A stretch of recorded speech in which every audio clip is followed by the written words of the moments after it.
హైదరాబాద్లో కుండపోత వర్షం కురుస్తోంది. కొన్ని చోట్ల రహదారులపై వర్షపు నీరు ఉధృతంగా ప్రవహిస్తోంది. దీంతో వాహనదారులు అవస్థలు పడుతున్నారు. తెల్లవారుజాము నుంచి కురుస్తున్న కుండపోత వర్షంతో లోతట్టు ప్రాంతాలు జలమయమయ్యాయి. కాలనీలు, చెరువులను తలపిస్తున్నాయి. బంగాళాఖాతంలో అల్పపీడన ప్రభావంతో వర్షాలు పడుతున్నాయని వాతావరణ శాఖ తెలిపింది. మరో 2 రోజుల పాటు వర్షాలు కురుస్తాయని స్పష్టం చేసింది. దీంతో తెలంగాణలో ఇప్పటికే యెల్లో అలర్ట్ జారీ చేసింది. అల్పపీడనం ప్రభావంతో భారీ నుంచి అతి భారీ వర్షాలు కురిసే అవకాశం ఉందని హెచ్చరించింది. పలు ప్రాంతాల్లో భారీగా వర్షం కురిసింది. Gachibowli, Madhapur, Hitech City, Krishnanagar, Filmnagar, Ameerpet, Panjagutta, SR Nagar, Shaikpet, Manikonda, Rayadurgam, Mehdipatnam, Tolichowki, Banjara Hills, Jubilee Hills తో పాటు చాలా ప్రాంతాల్లో జోరుగా వర్షం పడింది.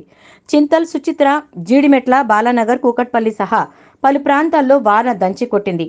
హైదరాబాద్ నగరమే కాకుండా తెలంగాణలోని పలు ప్రాంతాల్లో జోరువాన కురుస్తోంది. వర్షం ప్రభావంతో నగరంలోని పలు ప్రాంతాల్లో విద్యుత్ సరఫరా నిలిచిపోయింది.